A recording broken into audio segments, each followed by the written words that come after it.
Boa noite, gente. Na aula 3 e 4 de hoje, nós vamos ver dois pilares, dois autores que são os pilares da sociologia. Vamos lá. Primeiro, Emily Durkheim. Escreve Durkheim na escala Durkheim. Quem foi Emily Durkheim para a sociologia? Vamos ler a apostila. Agora que já entendemos como surgiu a sociologia, lembra que a gente perguntou na última aula, né? Após nosso estudo, você consegue explicar como nasceu a necessidade do surgimento da sociologia? Agora que a gente entendeu, né, como surgiu a sociologia, nessa aula nós vamos tentar entender como que essa nova ciência foi tomando corpo e cara de ciência. Na aula anterior, deixa eu aumentar o zoom aqui para vocês, dissemos que as mudanças mais profundas nas sociedades que começavam a evoluir, como a Revolução Francesa e a Revolução Industrial, ocorreram na Europa. E exatamente por essa razão foi que também lá na Europa se iniciaram as primeiras teorias sociológicas, isso é, as primeiras regras escritas de como entender as sociedades. Nessa aula vamos conhecer o primeiro teórico considerado um clássico da sociologia, porque ele colocou as teorias no papel, digamos assim. Quem foi Durkheim?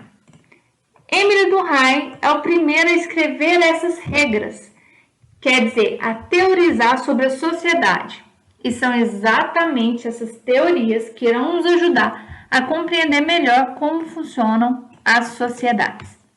Emily Durkheim nasceu na cidade de Épinal, na região da Lorena, na França, no dia 15 de abril de 1858.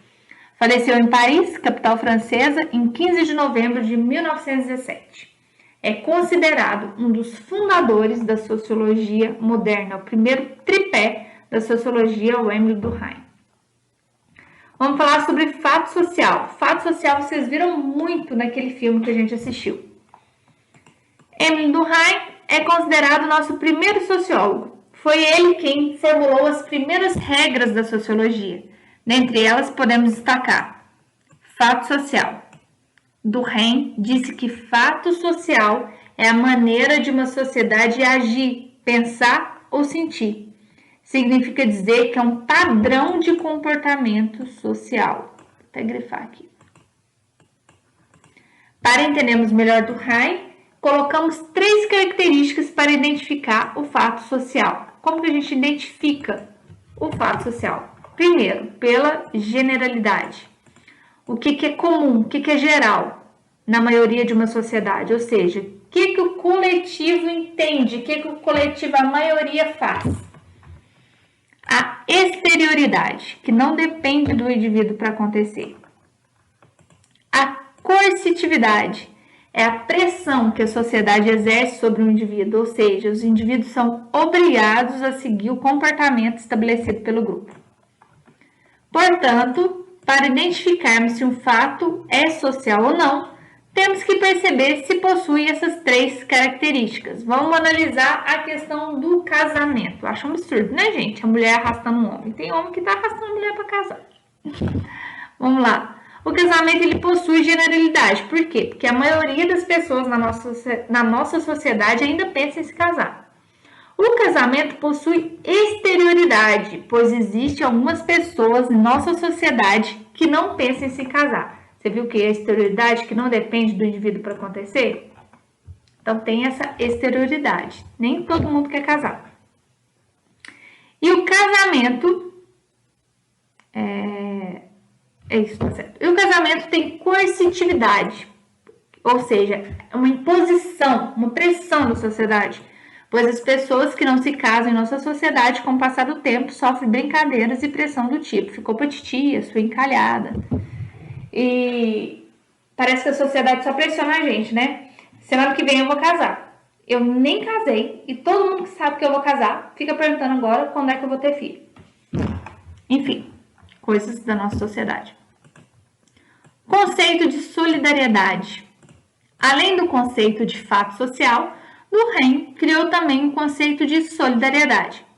Para Durkheim, a solidariedade que mantém uma sociedade unida. Segundo ele, não é possível viver em sociedade sem a solidariedade. Nós entraríamos em conflito e não conseguiríamos viver socialmente. Observando e estudando as sociedades, Durkheim vai nos dizer que, dependendo de como uma sociedade se organize, ela pode se manter unida pela solidariedade. Na visão sociológica, podemos ainda dizer que, segundo Durkheim, ela vai dividir-se em, vamos ver essa divisão da solidariedade segundo Durkheim. Primeiro a mecânica e primeiro a solidariedade orgânica. A mecânica é aquela sociedade primitiva mesmo, gente, quando começou as primeiras sociedades, lá com os homens das cavernas. Vamos imaginar pequenos grupos onde os indivíduos se identificavam através da consciência coletiva, ligados pelos costumes, crenças, sentimentos comuns, sociedades com poucos papéis sociais, onde existia pouco espaço para a individualidade. É uma solidariedade mecânica no sentido de que as atitudes e os pensamentos são quase que automáticos, não exigem muita reflexão pessoal, por isso que é mecânica. As primeiras sociedades elas se uniam principalmente para tentar sobreviver. Solidariedade orgânica é aquela das sociedades capitalistas, é a sociedade que a gente tem hoje. Essas sociedades mais complexas, maiores, onde existem muitos papéis sociais.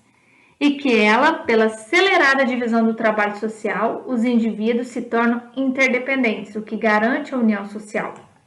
Orgânica no sentido de organismo, onde devido à variedade de atividades, todos devem cooperar entre si. Eu fico pensando, uma sociedade, vamos resumir ali, a prefeitura.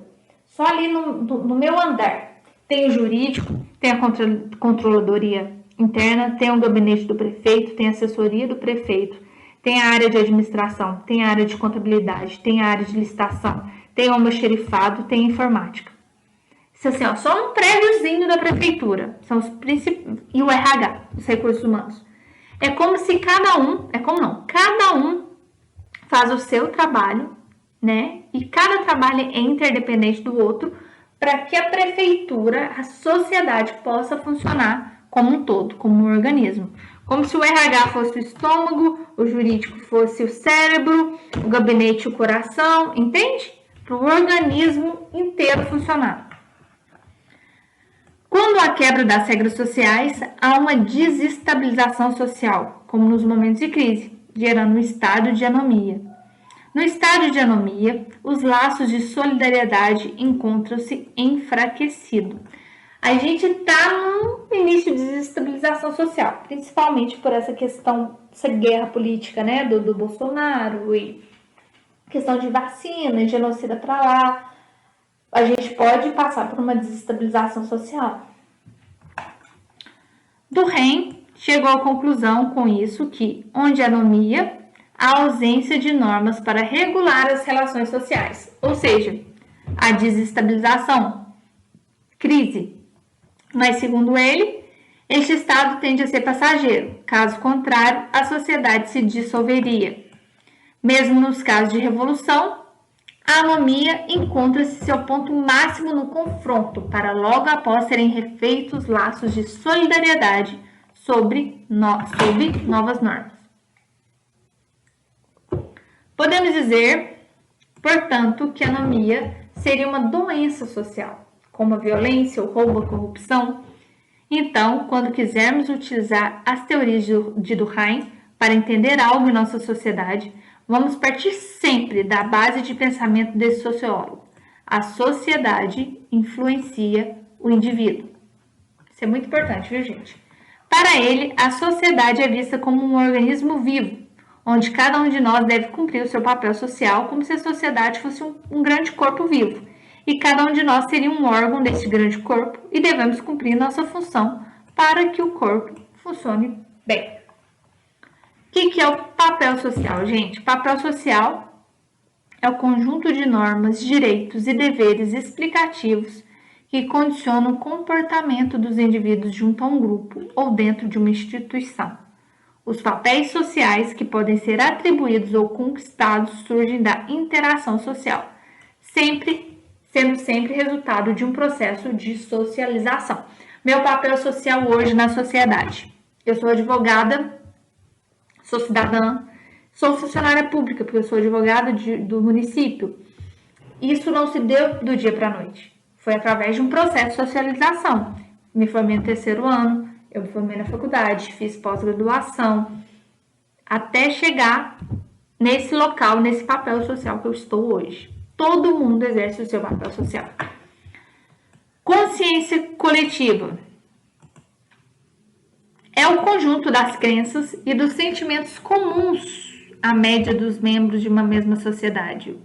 Ou seja, a maioria pensa daquela forma, que forma um sistema determinado com vida própria. Isto é, quando um grupo de indivíduos pensa, age, acredita nas mesmas coisas, dizemos que esse grupo tem uma consciência coletiva. A consciência coletiva que a gente pode mais... Desculpa, gente. Canseira. Consciência coletiva que a gente pode mais ter como exemplo são as igrejas, né? Aquele conjunto de pessoas pensa, age e acredita nas mesmas coisas. Resumo.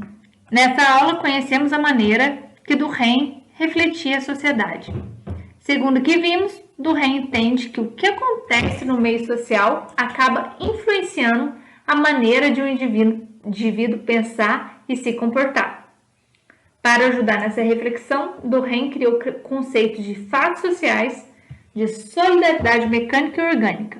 Entender o que significam esses conceitos nos ajuda a compreender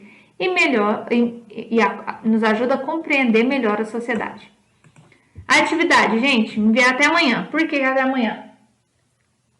Isso aqui vai ficar no lugar da prova, essas atividades que a gente fez. Não vou dar prova para vocês esse primeiro bimestre. E eu preciso fechar as notas de vocês. Então, primeiro exercício.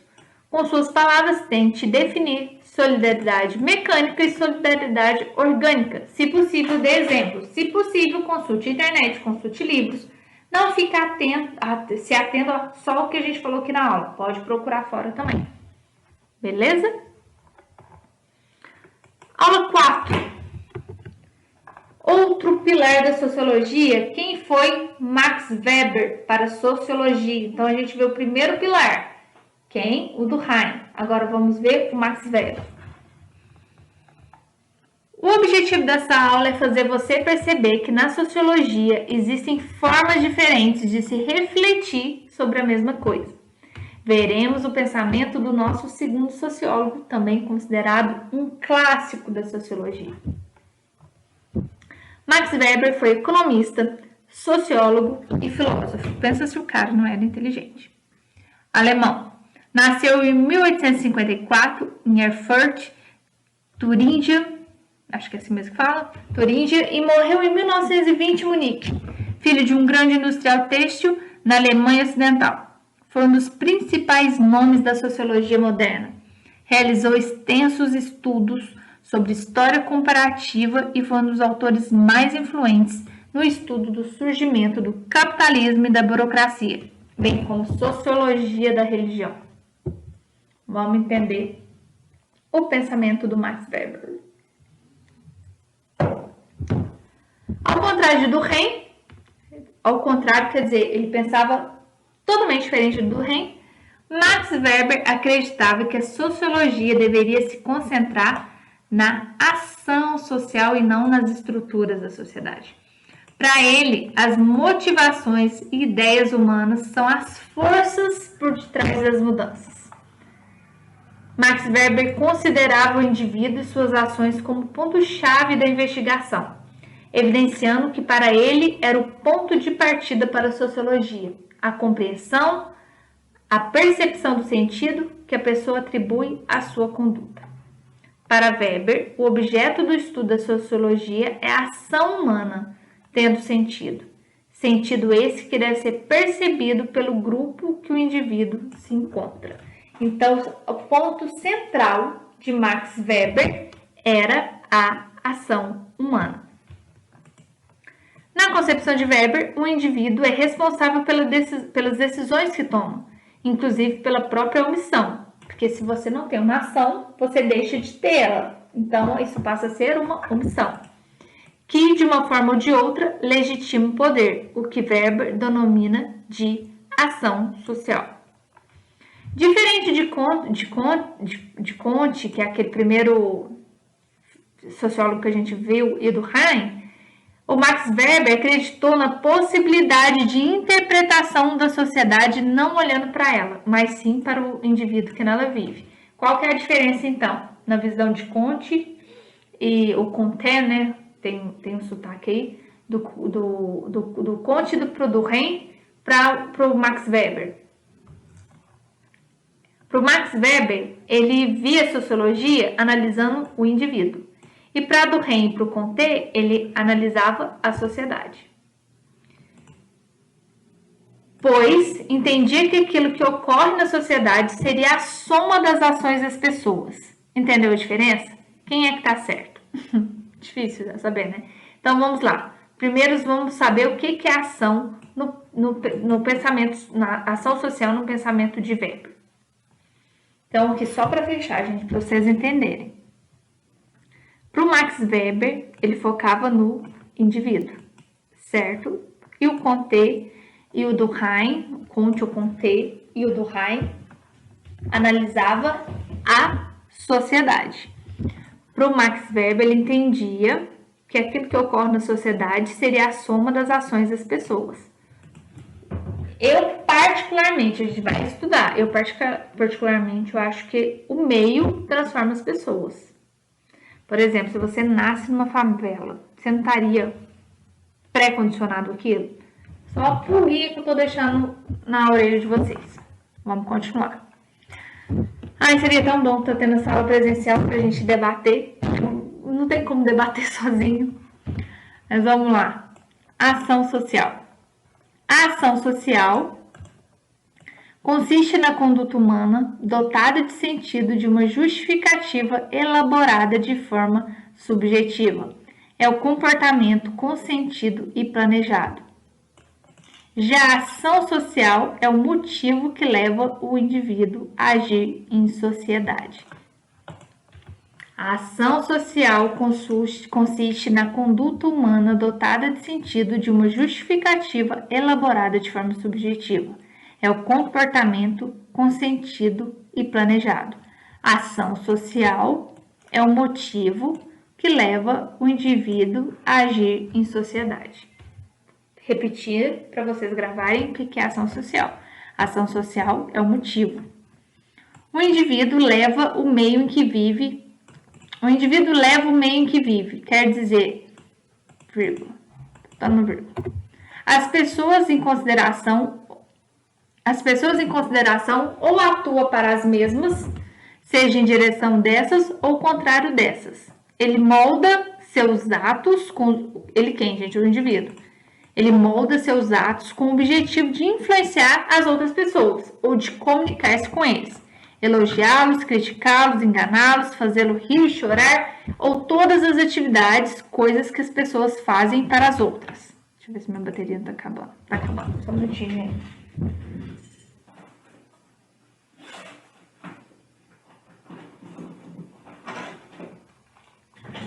Demorei nas aulas hoje mais que normal.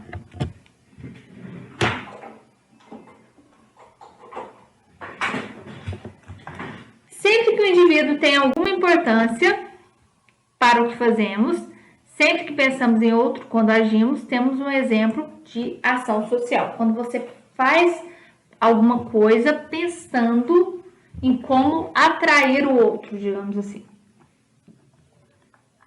Weber diferencia relação social de ação social. Na relação social existe reciprocidade, na medida que duas ou mais pessoas estão baseando seus comportamentos nas expectativas umas das outras. Isso é uma relação social. Do mesmo jeito, a reciprocidade não implica que coloquem o mesmo sentido em seus comportamentos, mas tão somente que orientem suas ações em relação às expectativas das outras pessoas. Então, gente, a ação social ela pode ser tradicional, emotiva ou racional.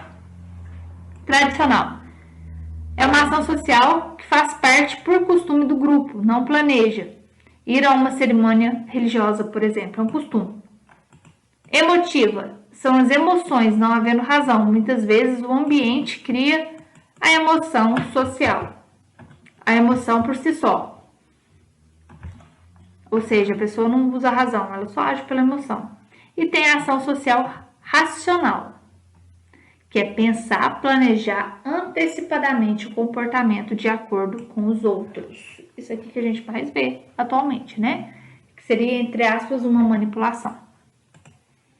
Os tipos de ação social estão presentes em toda a sociedade, inclusive na capitalista, mas cada sociedade tem um tipo de ação que predomina. Na sociedade capitalista, é a racional com relação a fins que predomina, né, gente? Hoje em dia, a que predomina na nossa sociedade é a racional. Por exemplo, você não vai chegar para um chefe e o chefe chega com uma roupa nova. Você não vai falar assim, uma ação, né? Falar, nossa, que roupa brega, né? O máximo que você vai falar, você vai fazer é omitir. Mas se você for falar alguma coisa da roupa do seu chefe, você vai falar, essa roupa ficou muito bem em você. Por quê? Você já está planejando não ser demitido, planejando conseguir uma promoção e etc. Resumo. Nessa aula, podemos observar o pensamento de Weber e perceber que é possível olhar para a sociedade com perspectivas diferentes. Vimos que para Weber é a ação do indivíduo que influencia os acontecimentos sociais. Para ajudar a reflexão, Weber cria o conceito de tipos de ação social, onde define os motivos que levam o indivíduo a agir em uma sociedade. Atividade e aprendizagem, também enviar até na próxima aula, não, até amanhã, dia 9/4, que eu preciso lançar as aulas. Qual a diferença entre o pensamento de Weber em relação ao de Durkheim sobre a maneira de ver a sociedade? Então, vocês vão lembrar lá o que Durkheim falou na aula 3 e fazer uma comparação com Weber aqui na aula 4. Beleza? Tô sendo boazinha, gente. A aula ficou comprida, mas pelo menos não vai ter prova. Eu vou avaliar esses trabalhos como prova. Então, caprichem. Beijo para vocês.